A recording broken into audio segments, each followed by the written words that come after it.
It's kind of funny. Yesterday, we came to you live from the Strip in Las Vegas.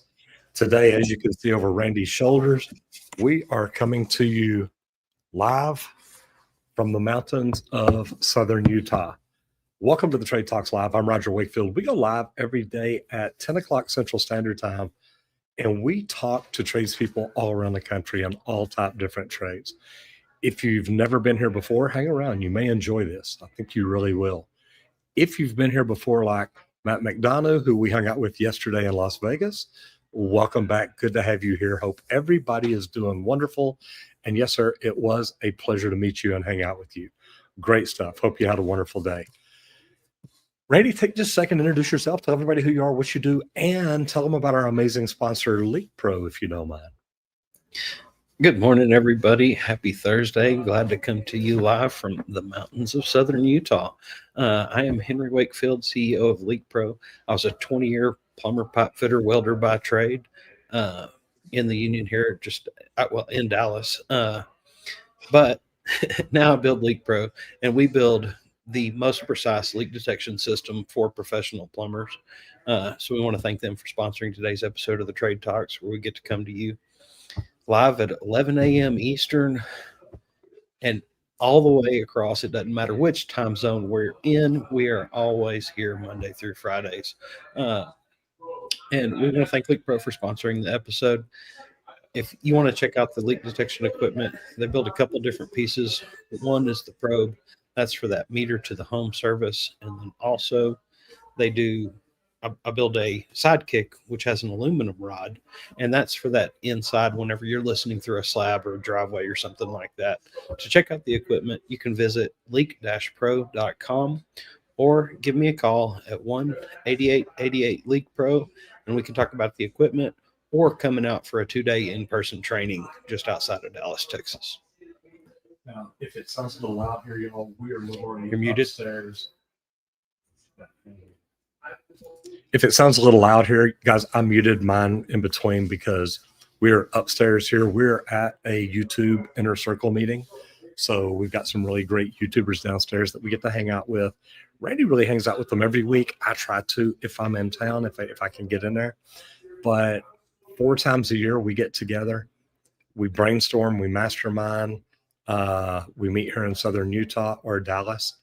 And it's great because we're here to do what we tell y'all to do each and every day. Never stop learning. And we surround ourselves with people that help us learn and do things. So it's great. We love what we get to do.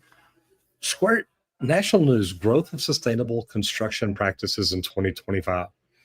And I love this because I became a lead AP, 16 years ago. Man, that's hard to believe. I became a lead AP, I believe it was 2009.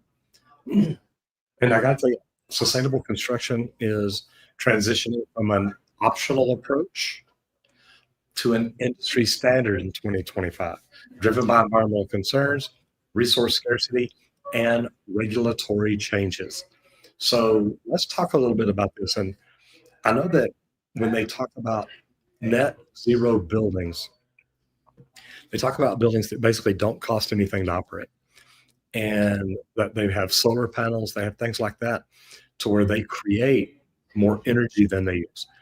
Now, I wish that they also included water in this. That way we caught or retained more water and treated more water than we actually use too. So I'm gonna let you go into this a little bit, but net zero buildings, what are your thoughts on? Man, if you can create a building and build one that does not consume energy more or less because it's actually producing just as much energy as it needs, you spend nothing to power that building. This is, I mean, how do you not think about that? Because guys, that's zero electricity bill, zero water bill, all these things, because it's collecting the water, it's collecting solar, it's pulling in, it's supplying power to the building. That's huge. Also, use of low carbon and recycled materials. And we talk about wildfires, things like this, and they're having to switch now to different materials in those places to help reduce the risk of that, to slow it down and give the structures a better chance to make it. But then there's also, smart building technologies, so that there's AI, things like that, that are actually going through and tracking, keeping all of your equipment running as efficient as possible and running through that cycle. I think that's a great way to go, because then everything is working for you to make your building better, to make your home better, different things like this. And a lot of these things are pretty simple to put into place starting out. Uh, some of the smart devices are pretty neat. I think smart devices, if you look at what's coming along in plumbing, HVAC, and electrical, the opportunities there for somebody to be, and we talk about this all the time about becoming the person that understands smart homes and modern technology better than anybody else. And there's a whole new business right there, because a lot of people don't understand it, or somebody gets two or three things. It's like I've said before, look, I've got a washer and dryer. I can't even get to connect to my phone. But if there was somebody out there that's like, man, look, I can come in and connect everything you've got together. It's like, okay, come in. I need you. So to me, we just got to find a way to make stuff like that happen and do stuff to where we understand it better. You can start out as a plumber who understands tankless water heaters, the refrigerator, any appliances that we hook up. But when you understand that, and it's like, hey, if I can tie all this together, it's even easier for me to tie in the television, the thermostats, the whole house, the electrical panels, the security system, the door locks, the cameras. It's just such an amazing opportunity to do that, and I love that. So, man, I'm just saying, anybody that wants to grow sustainable construction, it's here. It's here forever. I love the fact that it's starting to be not an option in 2025, but it's going to be a requirement. So I love that. Shoot, yeah. I was going to say, moving over here to the bottom line. Okay, now this is something we've been talking about quite a bit lately: leveraging robotics for on-site automation. It's something I've seen for years and years, because automatic welding, things like this. But guys, they're starting to build it where it can actually do things in place, stuff like that. It's becoming a more feasible option. Uh, but the adoption of robotics in construction, it's enhancing efficiency, safety, and precision on job sites. Robots can repeat the same motions over and over and over. There's no doubt in my mind about that, unless it malfunctions, and then we've got to fix it and make it work again to where it's repeating that same process over and over. And guys, this is huge, but one of my favorite spots is automated heavy equipment. Whenever you're going first starting a fresh build and it's an open field, there's automated heavy equipment to go in there and actually get everything perfectly where it needs to be before the structure ever starts, because we all know every building needs a solid foundation. And I like that you started off with that, because when we look at, we've had people come out and give us prices to dig ponds, move dirt around, get ready to build the event center and everything we're trying to do. But when you look at this, I mean, most of the people that come out are like, look, we're going to bring out equipment and it'll set up all the elevations automatically, and it just tells the operator where to go. If you can build it to where it tells the operator where to go, you can just tell it where to go. So I love the fact that they are getting into the automated heavy equipment. Again, guys, look at what we're cutting labor back on and determine, hey, I mean, I love hearing, I think it was Gary Vee talking about people right now that are going to school to become 18-wheeler drivers, truck drivers. He's like, you're training yourself for a career that's not going to be here in 10 or 12 years. And that part's wild. So the automated heavy equipment, but then the 3D printing and modular construction is big too.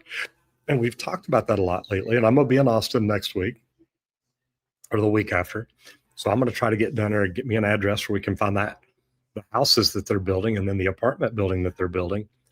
It's nuts. But the modular construction, we went out to Extreme the other day, and we're trying to set it up where we can come back in here to Vegas and video these buildings being built right here in a warehouse. So robotic systems facilitate advanced building techniques, including on-site 3D printing and modular assembly, streamlining the construction process. Again, guys, we build things to streamline things to make things faster. We've got a problem because there's not enough people getting into the trades each and every day.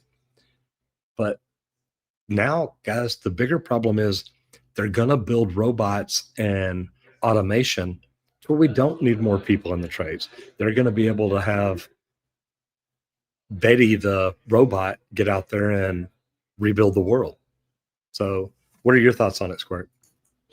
Man, robots are definitely going to come into the scene more and more because, just like you said, we have this great hole at needing more people in the trades, and it's still a struggle. It's a daily struggle. We're trying to get more people in the trades, but there's not a whole lot more just jumping in. So they are going to have to come up with some alternative methods to help speed up processes and things like that to keep up with the market.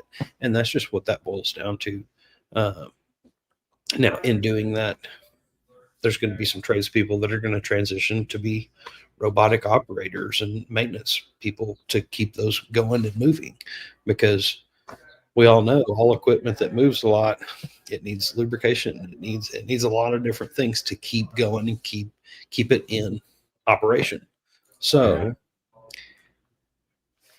it's going to be cool. It's going to be interesting, to see the things that we do come up with, because guess what? It's a trade to build and create that robot too, guys. Somebody's got to build that in a shop, in a little tinkering factory or something. Like, they come up with those ideas, and to see how much that robotics it plays a role in high schools and stuff now, and all the things that they create to help with just normal things around the house. I've seen kids create robots that try to wash dishes, and it's pretty cool to watch everything they can do. But all that's doing is planting seeds that are going to be big trees soon, and we're going to see robotics playing a bigger role. Yeah, and I like the way you put it. Look, people are going to build those robots. People are going to have to maintain those robots. There's a career right there. And if you look at it, the opportunities out there are great. I still think that it takes a lot of us to do what we're doing. And if we have fewer people getting in the trades, it's gonna be tough, guys. They're gonna start looking at what they can get more robots to do. So let's jump over into safety real quick, because heavy equipment and automated heavy equipment is great. That's one thing I love about Teslas, is the way it shows you everything around you. It shows you people, it shows you vehicles, it shows you everything. And we were in an automated or autonomous car in Austin the other day. And there's a problem with that, though, because the autonomous car will not just jump out into front of somebody. Meaning, it took us an hour to go about 3-4 miles across Austin. Now, it was crowded, it was packed, there was traffic. I get it. But when there's traffic like that, some of us will nose out there until somebody's finally like, okay, look, just go ahead, I'm gonna let you in. These won't do this. They're like, look, I'm just gonna sit here and wait till there's an opening. Well, you know what? Your lips will turn blue if you hold your breath long enough. So that's kind of what I'm worried about it. But when you look at safety protocols for operating heavy machinery, it's completely different. So let's talk about that. And I do think the automated heavy equipment is going to be safer, but go ahead. What have you got here? Well, ensuring safety when operating, it's very critical. We've seen a lot of incidents, fatalities, different things with heavy equipment. I've seen scissor lifts, knocked dirt, just all sorts of stuff. Skytrax running people over. Things are coming out there to where you can be a little more aware. Sometimes whenever you are operating equipment, you need an extra person that's actually out walking around, watching for you, being your extra set of eyes in all those hard to see places. And these are some protocols that you have to put into place at your company, on your job sites, whatever it is. I remember working on one job. anytime you moved a scissor lift, you had to have somebody as a spotter also, because when you're up there, you can't necessarily see everything. So they wanted somebody keeping an eye out because it was starting to get further along in the project where walls were getting finished out a lot. Some damage had happened, and they go, look, we're going to fix this problem right here. Here's the new safety protocol when you're operating any of this equipment on the property. Uh, you really want to do some comprehensive training whenever you've got new people, especially. Let them be aware. Show them all the danger spots, okay? Because when you're first starting to operate a piece of equipment, just like the first time driving a car, you don't know, oh, there's your major blind spot where a car can be and you can't see it at all, but it's actually there. So make them aware of different things like this. Super comprehensive training. What are the limits and loads that it can actually handle? Because overloading equipment is a bad thing too. Also want to do some regular maintenance checks. One of the things I always got in the habit of was doing a quick walk around. Go around, check, make sure there's nothing been moved or damaged. I've had some tires that got tore up while we were gone, different things. And if we would have started driving the lift and actually using it, it wouldn't have been good for everybody. So do that walk around, that quick check, but also keep up with the water levels and the batteries, things like that. Do the normal maintenance procedures. And a neat thing about this too is that this literally helps save people's lives. If you think about safety, you're on the biggest equipment on the job site, and that can be the most dangerous. So, I love the things that you've pointed out and talked about. The PPE is another big deal. That I mean, literally, I like the way you said that. Even if you moved to scissor lift, you had to have a spotter. Well, that spotter's got on a bright yellow vest. He's got a big orange flag in his hand, and he's walking around, even if there's nobody on the floor. But you know what? If you start skipping it when there's nobody there, you don't know when somebody does walk up and now they're in a bad spot and you don't even see it. So I love all this. And I love the fact that when you go onto a big job where there is heavy equipment, normally there is a safety program that you have to go through. And I mean, even if you ever see guys with hard hats with stickers on them and stuff like that, a lot of times that's what it is. Have you gone through safety training for this equipment? Have you gone through safety training for the job site? And there's different safety things or protocols for all kinds of different stuff. Now, we're going to move over into new construction and smart home integration. Now, this is something we talked about a while ago. If you become the person that can be the integrator in everything smart, the IoT, the Internet of Things, if you can be that person, and you have such great opportunities ahead of you, but integrating smart home technologies into new residential construction enhances convenience, security, and energy efficiency. If we're not building homes to be more energy efficient, that they're not going to be around much longer, guys. It's starting to become required now. But automated lighting and climate control, systems that adjust lighting and temperature based on occupancy and time of day, leading to energy savings. Imagine that you had a thermostat that you could talk to and just say, hey, look, keep my house as efficient as possible. You can tell when I walk in, you can tell when I walk out, you can tell what the temperature is, you can tell what the solar light is coming into the windows doing. Learn to take all that and adjust accordingly. And you can say, look, my comfort level is 72 degrees. You see what you got to do to keep it there. And things like that are phenomenal. But the automated lighting too, where the lights come on when you walk in a room, or you can literally look at the wall and say, lights off, please. And the lights go off. I don't always need lights on. It's light enough here. I mean, we've got lights on just so we look good here on camera. Well, one of us looks good. The other one, that's a little rough. You can't help that. But at the end of the day, I don't always want the lights on in a room. And just to be able to hey, lights off. Our houses are going to talk to us here really soon if they're not already.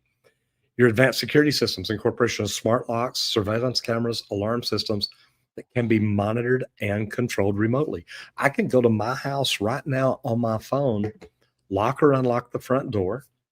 I can check the security cameras, and I can do this all day, every day. Also get notifications. If my lock, if Squirt were at my house right now and he unlocked the door, I'd get a notification that says, "Hey, Randy just went in the house." It's like, whoa, whoa, whoa, whoa, whoa, wait. Randy's right here with me. Who got his code, or who'd you give your code to? Now I just call the police because I know it's not him. So that's great. Energy management, smart meters and appliances that provide real-time energy consumption data, helping residents make informed decisions to reduce usage. To me, I love this about electricity, but there's products out there with water that do the exact same thing, that can let you know when you're using too much, when you're doing different things, all kinds of things. So the fact that we're talking about stuff like this is wonderful. I want to jump in the comments real quick. The Trade Talks Live says, smells like money over here at the outhouse. Leak Pro kits are flying off the shelf. One customer actually came in and let us know it was going so well he needed another one. Guys, I love hearing that because I do. I think this is the best equipment that I've ever seen. Jason Smith says, good morning, Roger. I have a question. I'm leaving residential service to do commercial service. Do you think I made a good choice?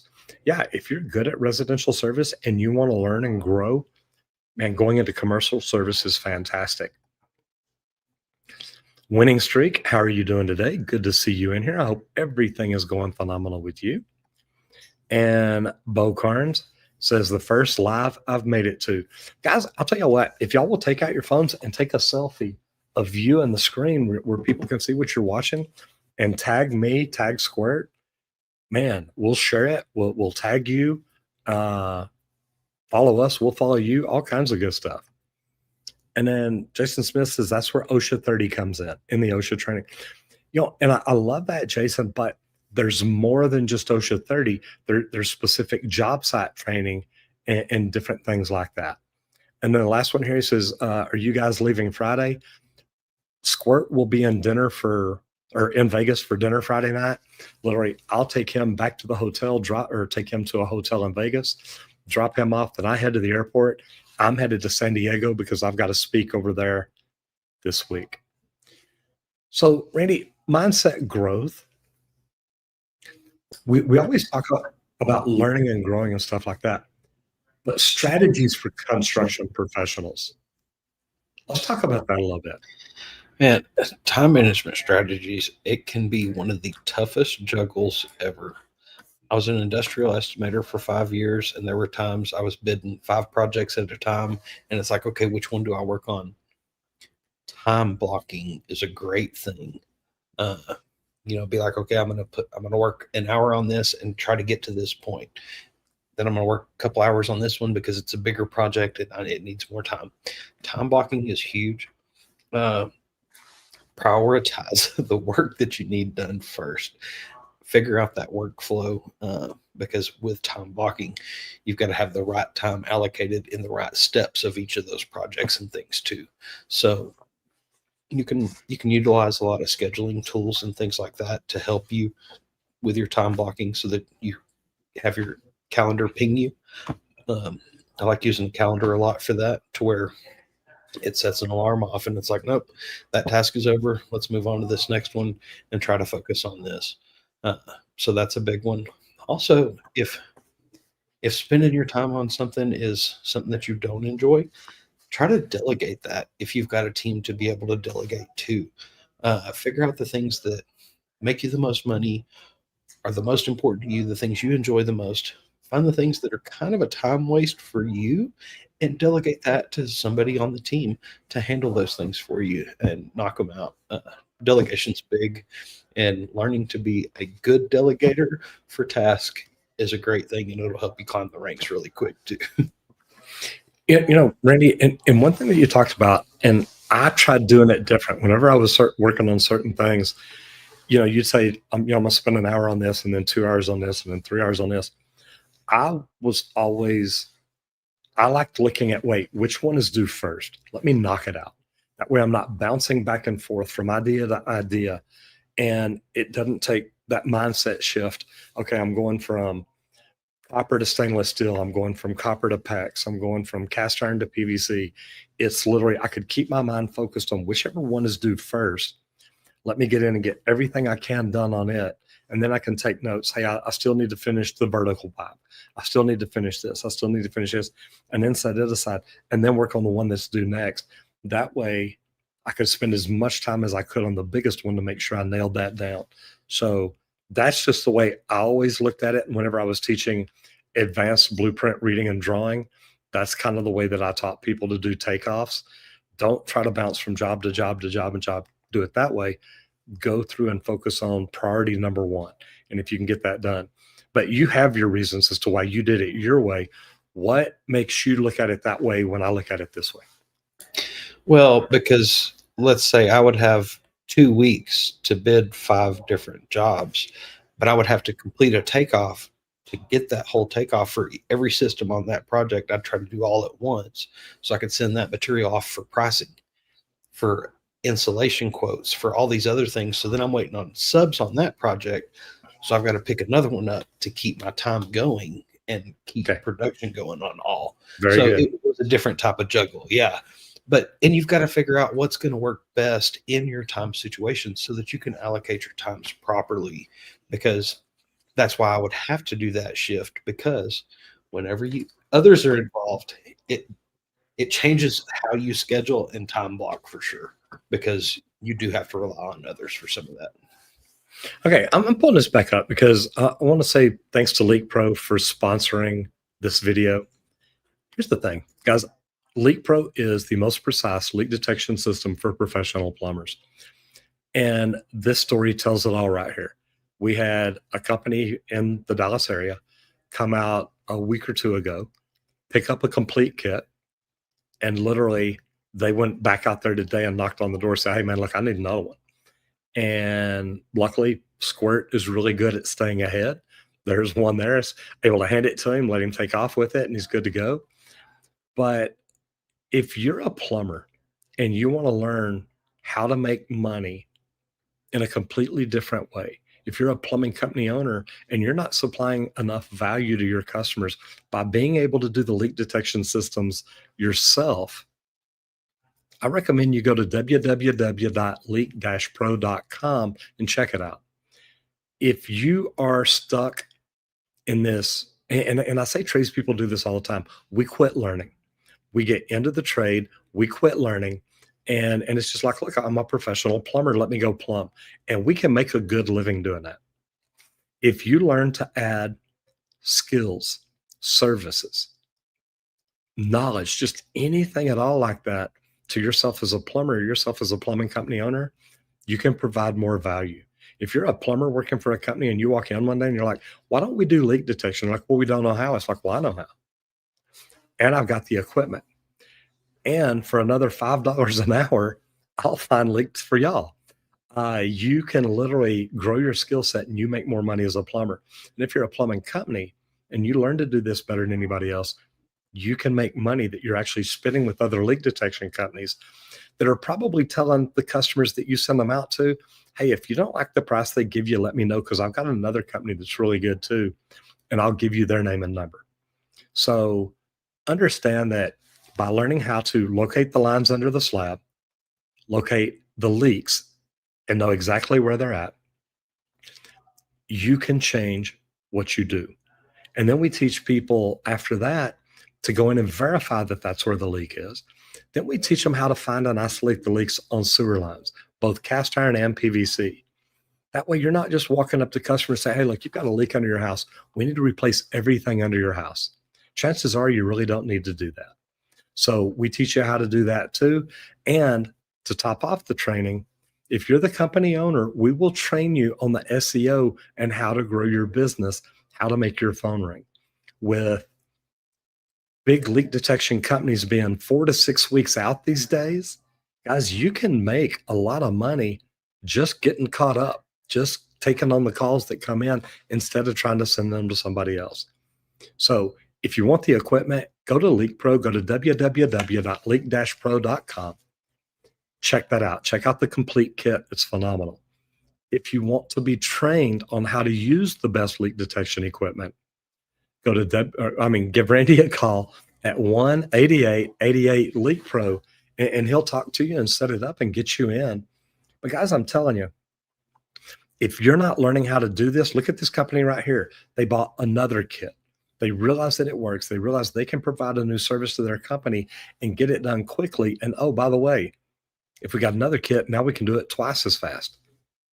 One of the very first companies that we ever brought in and trained, the day they got home, the Monday after, or they got home Saturday or Sunday, the day that they started doing this in the field on the Monday, their first job was a $21,000 job. And he called us, says, look, I cannot tell y'all how much I appreciate this. So go check it out, and hopefully we will see you soon. And then one last question real quick. Jason says, is $35 an hour a good wage if you've never done commercial service? Depending on where you're at, there's different rates all around the country, Jason. I wouldn't even know what to tell you. Squirt, you talk a lot about cross-training crews. Cover what you've got here, because I like this. And for all trades, it's really smart to be able to do multiple things. It really is. Cross-training construction crews in multiple skill sets enhances workforce flexibility, it improves job site efficiency, and it can lead to a lot of cost savings. I've run into it a lot where I know how to do a couple extra things, and it's like, oh, get all this done. Hey, could you just knock that out while you're there? Well, guess what? That's going to save time and money by far if that person can go ahead and knock that thing out real quick. It's going to enhance that flexibility. So like when businesses has ups and downs, but then other ones, their ups and downs, the ebbs and flows are opposite.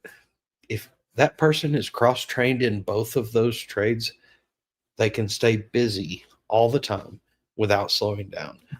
So that's one of my favorites. But then also the improved collaboration, because if somebody, like I did plumbing, pipe fitting, and welding, I understood the ductwork because all my stuff ties to all the HVAC units. So I would always pay attention to that. Well, in knowing that, I knew, hey, go holler at the duct guy real quick and make sure what they've got going on in this space, run it by them and just see who's going to go first, where are we at, who's got the top, because pretty much you want to build top down. But only because I knew that made it a better collaboration, being able to talk between the different trades.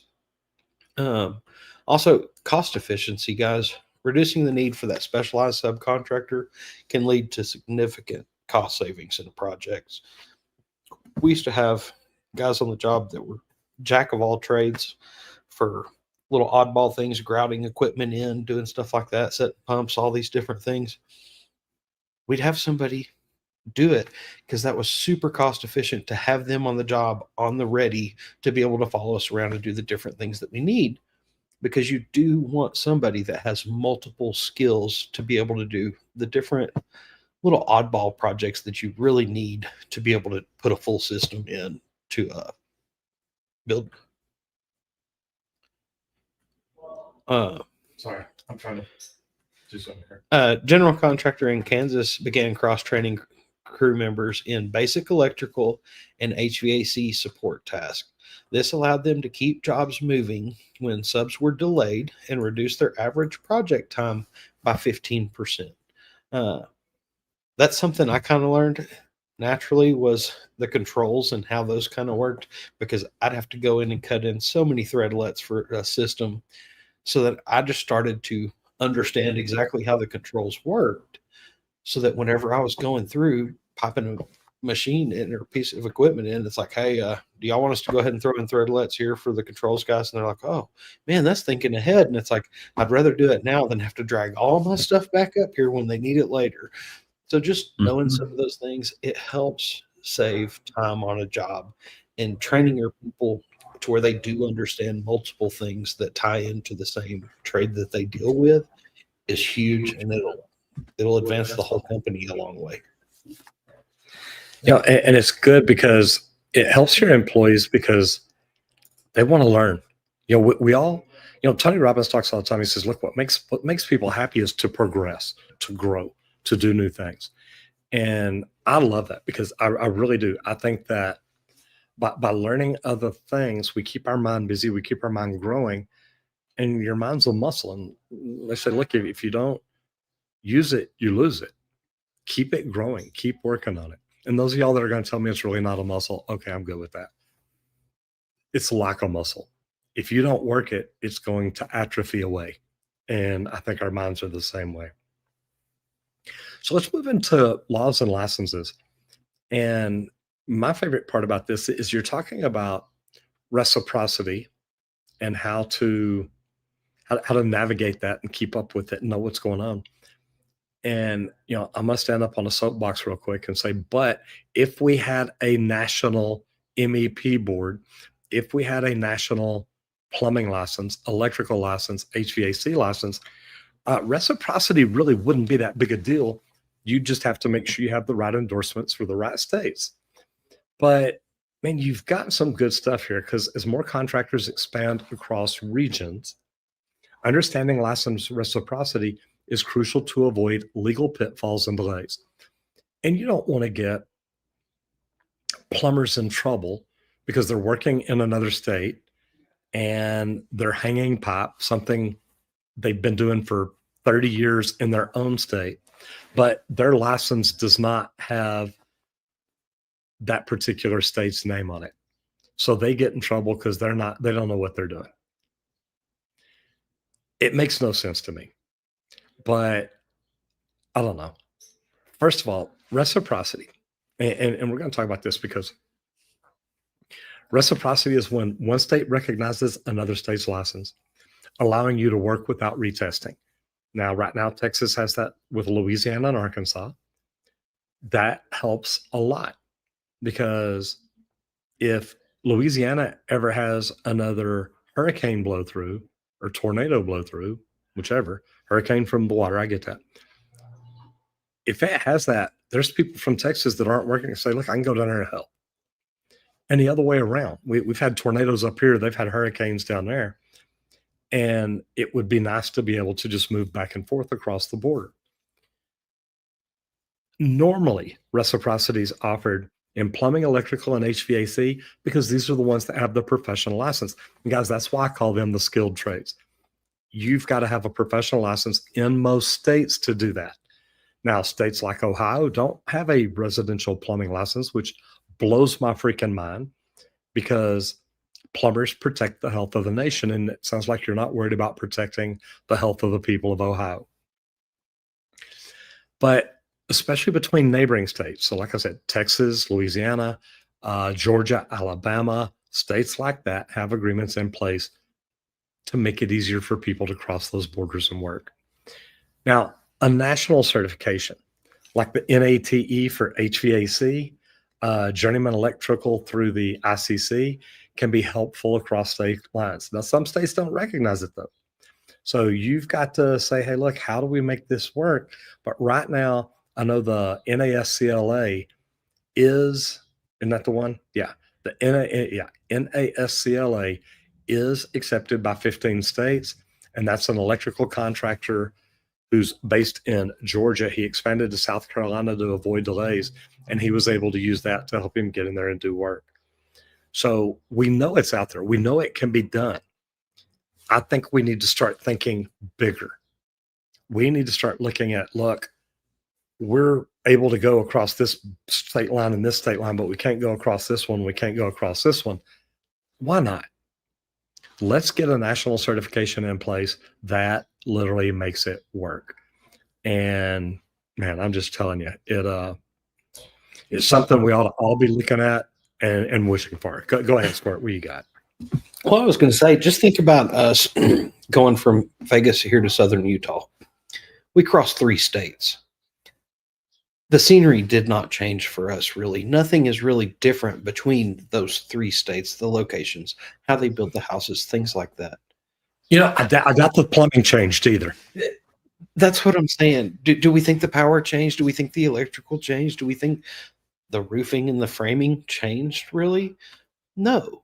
Now, like I talk about a lot, I understand temperatures are different up north and the south and the east and the west and all this stuff.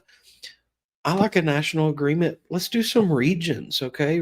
Look, you can work in this southwestern region of the country. You're covered there in all these spaces because nothing changes dramatically in those areas. Oh, but then if you go further up north, here, you need to learn these few extra rules because there are some things that changed, and here's what it is. And then you lay that out, what changed from every region to region, and you lay out those guidebooks and go, here, do this, take a test, boom, you've got your certification because you already got your main part in your area, your region. How do you not want to add on something like that? Because it is the same work. Pipe is pipe, wire's wire, roofs are roofs. Yeah, there's some differences in them, but it all leads to the same thing. And it's all a building being built and being fully operational with all the systems. It can't be that hard to come up with the right way to do this across the country. Now, one of the cool things is if we had a national certification, we can have a national board that looks at all the requirements in all the different states and say, hey, look, you know what? These people here is pretty close to what they do here. These people here is pretty close to what they do there. It may not be just across state lines. It could be, look, California, New Mexico, Texas, Louisiana, Alabama, Georgia, Florida.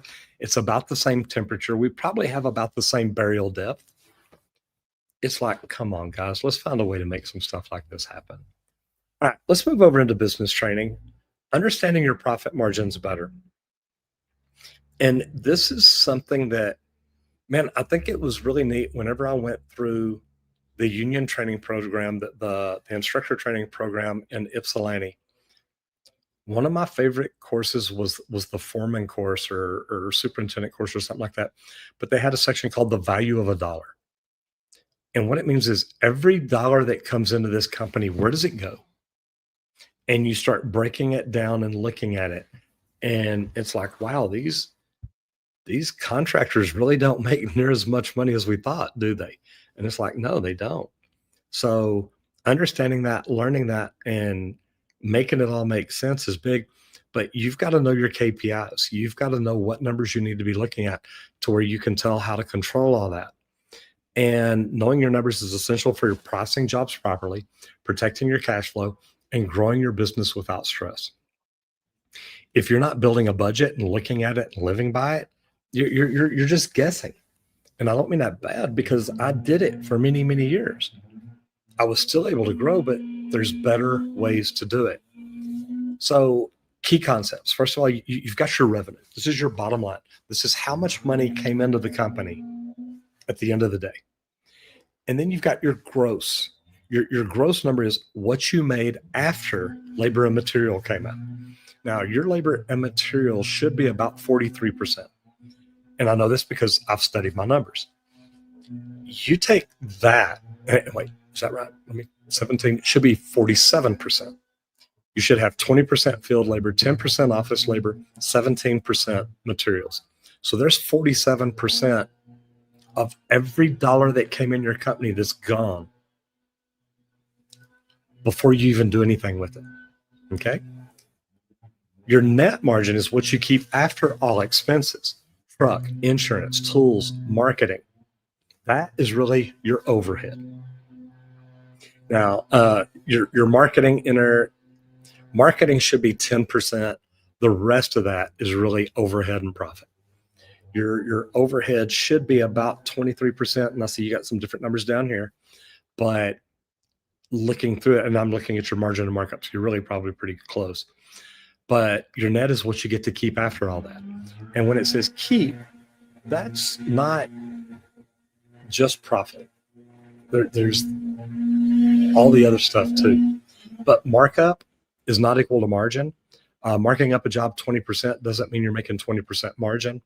So a 25% markup actually equals comparative to a 20% margin. 50% markup equals about a 33% margin. And learning how to mark them up and understand your margins and your markup is a big, big deal. And it all gets down into your job costing. Your job costing breaks down every job to see what you spent and compare it to what you charge. This reveals your most profitable services. And I know big companies that break down every job every day. When their plumbers come in and they look at their tickets, they look at when was that plumber dispatched? When did he leave the job? Did he have an apprentice with him? Here's how many hour laborers were involved there. And you go through and you break everything down that way, man, it starts making you look at which plumbers make you money, which plumbers cost you money, which plumbers are using too many materials. There's just so much involved there. But to give you a real world example, a Texas HVAC company discovered they were only making a 12% margin on installs where they thought they were bringing in 30%. They adjusted the pricing and the vendor relationships accordingly to get it straightened out. Stuff like this is what you got to do, guys. If you don't know if you're making money until April 15th, where you find out, hey, did we make profit? Did we do good?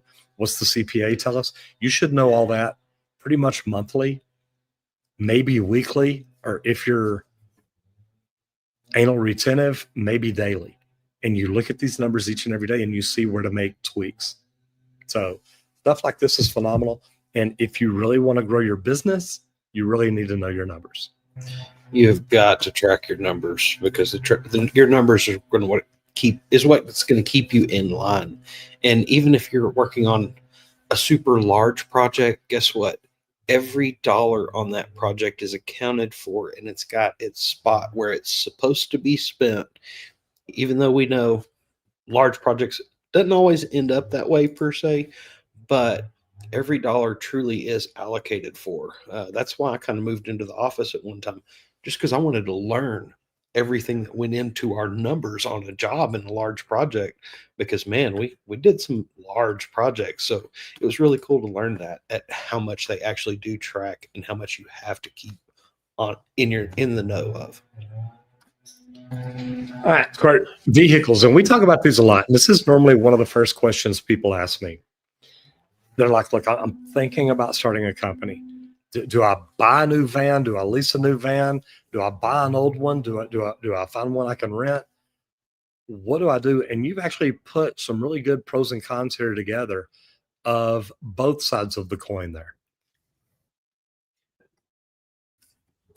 Yeah, definitely. So we talk about this a lot, but the pros of leasing a vehicle for your company, it's going to be lower monthly payments typically than purchasing for sure. It's easier to rotate into new trucks, even every few years. You get the option to switch out, or like you've even told me, some of the leases that you had were like 4 years. Oh, but if you do it for one more year, you'll just own it.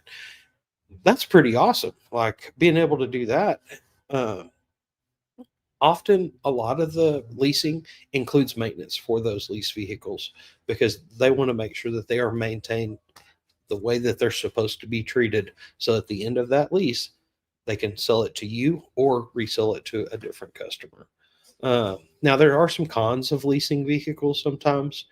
Mileage limits, you're really going to want to check that contract.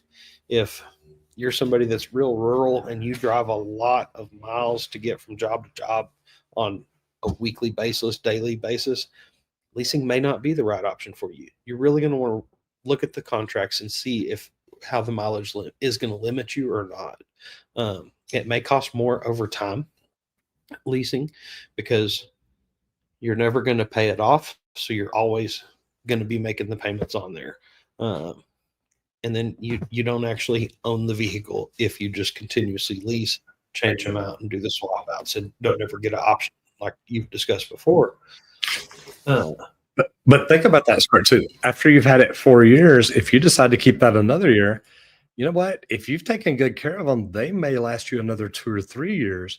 Now you can literally take that money, put it in a savings account, and now say you get 3 more years out of the vans, and you're like, you know what? I can turn around and sell these now. I can lease new ones, and you put it together that way. It could still be very beneficial for you just doing something a little bit different. Yeah, definitely so. But then, like buying. The good thing about buying, you own it. You can resell it, just like you said. If you don't get that option on any leases, you're never going to own it. But if you are purchasing from the get, you're definitely going to own it and be able to resell it later. So you're going to build that equity. Also, the good thing about owning, there's no restrictions or usage on modifications or anything.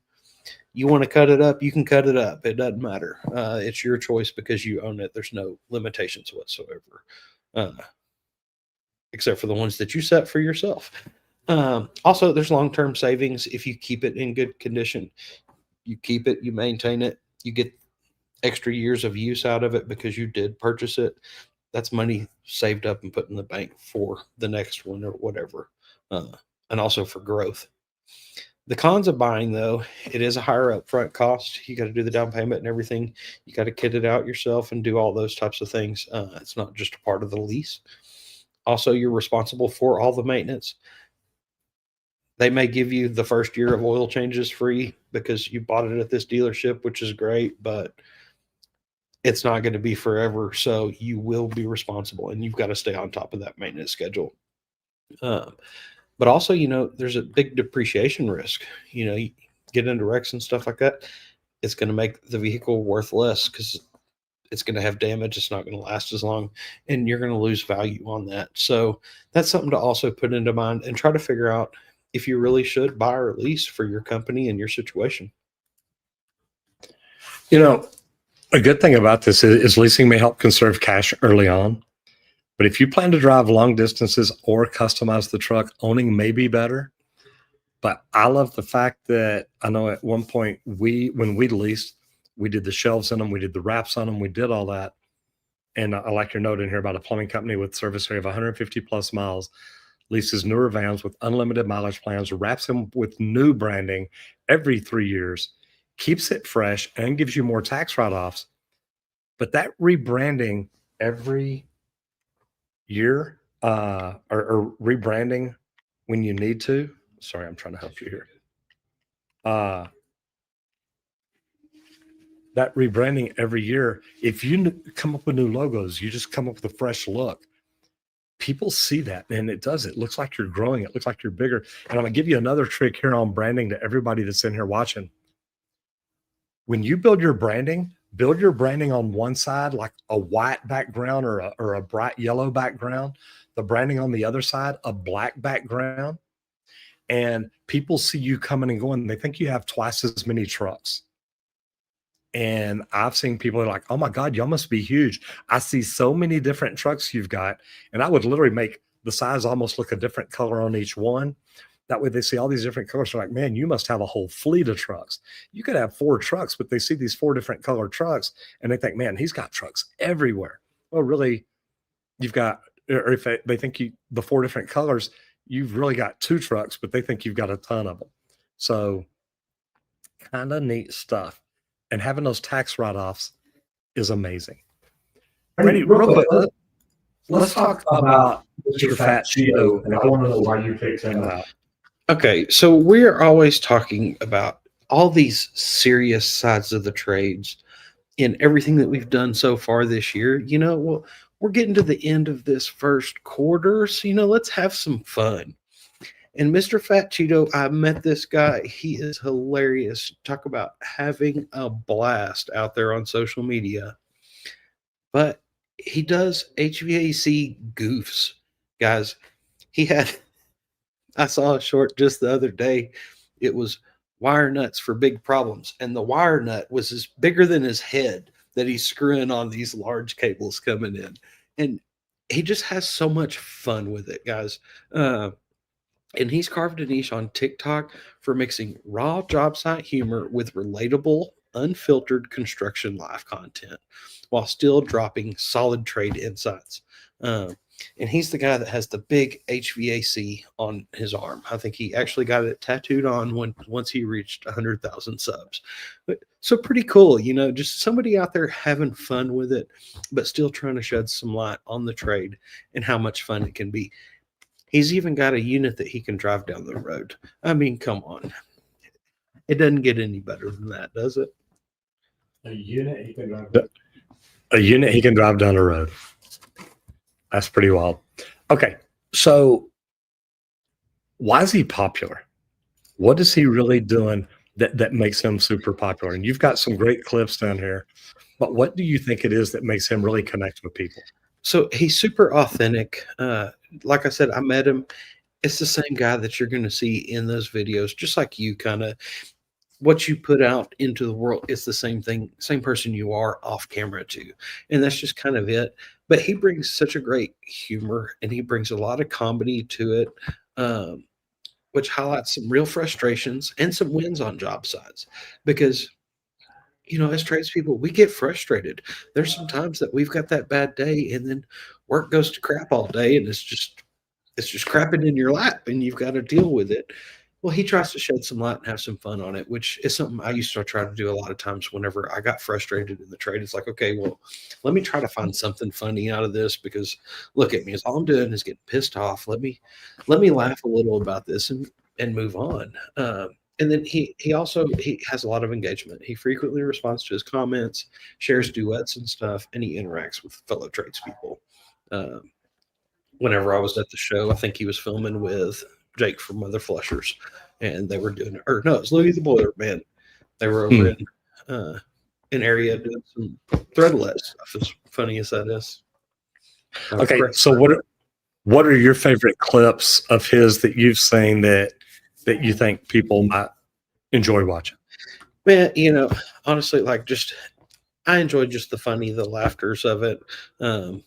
Like before he went driving that unit down the road, he hit it and cleaned all the coils around it first with the coil cleaner and then sprayed it down. And then he hops in and just drives it on down the road and says, hey, this is how you really want to get your air conditioner clean before you run it too hard. So, just he brings some comedy to it. And I love having a good laugh in the trades. We always try to make it as fun as we possibly can, even though there are a few dry people out there too. But he has some fun with everything he does, and I think that's one of my favorites about him. I like that. I like that a lot. Okay, I'm gonna jump over the comments real quick. Matt McDonough says yes, he's busy all the time. Jason is in Houston. Jason, I don't know pricing and scale and stuff like that in Houston. It's you just kind of got to look around and see what's around you and what other people are getting. Roger Wakefield in the house, man, you got to love that. Jason says, does the cradle to grave still count if you do plumbing in Louisiana? I'm not sure anybody that's got licensing from the cradle to the grave, but you never know. And I'm assuming the reciprocity is going to last because they normally don't issue reciprocity and then take it back away. Matt McDonough says, you guys are doing awesome things. Appreciate it. You are more than welcome. And Matt McDonough says, that's what makes the trades great. Look, I remember the first time I was ever on stage, it was at a conference called VidCon. And, this guy was waiting until the end. He wanted to come up and take a picture, shake a hand, whatever it was. And it was so much fun because he stood there and I noticed he's letting everybody else go around him. So as he's letting them go around him, he's the last one to come up. And he gets up there and I said, how you doing? He said, man, I'm doing great. He says, I don't know if you'll remember me or not. And I said, yeah, we talked in the hall 2 days ago. And he said, yeah. He said, Roger, I've heard you talk on stage now. I talked to you in the hall in person.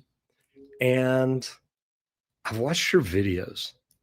And he's like, you're the exact same person everywhere. And I just started laughing. And I said, the last thing I ever want to try to do is be somebody else. So guys, whatever y'all are doing out there, be you. If you can make content to help people and help them grow, I think that's phenomenal. But be you. Don't try to be anything but the person you are. And it can be really, really good for you. Squirt, I'm going to jump out of here. If you will shout out Leak Pro and tell them why we got them as a sponsor and why we think they're amazing. And everybody, whatever you're doing out there today, do it safe. Bye, guys. Thanks, everybody. We do want to thank Leak Pro for sponsoring today's episode of the Trade Talks. They let us come in here and hang out with you for your lunch break, Monday through Fridays, for an hour. But they do build the most precise leak detection system for professional plumbers. You know what we do? We build two different pieces of equipment. I build a probe and a sidekick, The probes for that outdoor, that meter to that home service. The Sidekick's more for that indoor service whenever you're actually listening through a slab, because it's got an aluminum rod on it that kind of eliminates that layer of concrete that you're listening through. If you want to check out the equipment, you can visit leak-pro.com. But also, if you don't know anything about leak detection, I do a 2-day in-person training just outside of Dallas, Texas, where I teach you how to locate lines. I've got 11 leaks under a slab. We'll get you to where you can pinpoint locate leaks under there. I've got 1 leak outside of the slab so that you know what that sounds like too. But also, I teach you exactly how to isolate branch lines of a sewer system under a home. I've got a cast iron and a PVC system set up to train you on so that you can determine exactly where a sewer system's leaking for your customers.